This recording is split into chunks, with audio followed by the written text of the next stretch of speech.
দেশবাসী সদা তাই ভুগিছে দুর্গতি।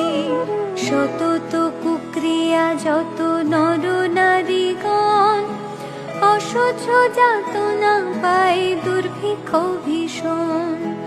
অন্নাভাবে শীর্ণকায় বলহীন দেহ, ক্ষুধা কষ্টে আত্মহত্যা করিতেছে কেহ।